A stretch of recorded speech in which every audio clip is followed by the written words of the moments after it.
بسم اللہ الرحمن الرحیم۔ ہم لوگ بہت تھوڑے سے فائدے کی خاطر بہت زیادہ جھوٹ بولتے ہیں۔ کیا بہت زیادہ فائدے کی خاطر تھوڑا سا سچ نہیں بول سکتے؟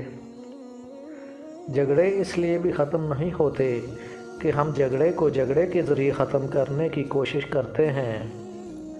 جنت اس مقام کا نام ہے جہاں خدا اپنے بندے سے اور بندہ اپنے خدا سے راضی ہو جاتا ہے۔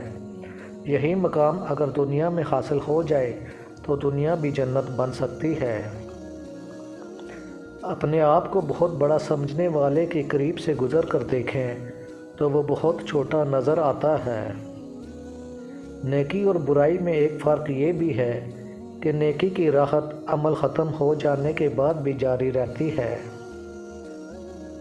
تقدیر کے متعلق ہم زیادہ سے زیادہ یہی جان سکتے ہیں کہ اس کے متعلق ہم کچھ نہیں جان سکتے۔ مصلحت اگر اپنے مفاد کے لیے اختیار کی جائے یہ جھوٹ سے بدتر ہے، اور اگر یہ دوسروں کے فائدے کی خاطر اختیار کی جائے تو یہ سچ سے افضل ہے۔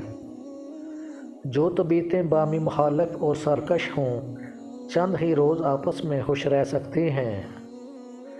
عقل نفس کے ہاتھ میں اس طرح گرفتار ہے جس طرح عاجز مرد عورت کے ہاتھ میں۔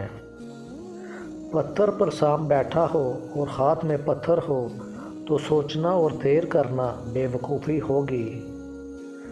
گوہر اگر کیچڑ میں گر جائے تو بھی قیمتی ہے، اور گرد اگر آسمان پر چڑھ جائے تو بھی گرد ہے۔ پیٹ ہاتھ کی ہتھکڑی اور پیر کی بیڑی ہے، پیٹ کا غلام خدا کو کم پہنچتا ہے۔ اگر سارے پتھر لال بدخشاں ہوتے تو پھر لال اور پتھر کی قیمت یکساں ہوتی۔ اگر ساری راتیں شب قدر ہوتی تو شب قدر کی قدر نہ ہوتی۔ ہمارے فیصلے صرف اس وقت غلط ہونے لگتے ہیں جب ہم اپنے خلاف کوئی فیصلہ کرنے سے ڈر جاتے ہیں۔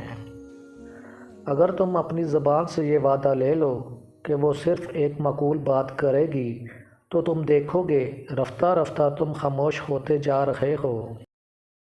حدیث میں آتا ہے کہ 3 لوگوں کی نہ کوئی نماز قبول ہوگی اور نہ ہی کوئی نیکی اوپر جائے گی۔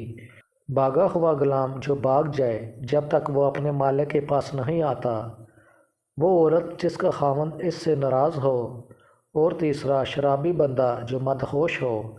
ویڈیو پسند آئی ہو تو چینل کو سبسکرائب کر دیجیے گا۔ جزاک اللہ۔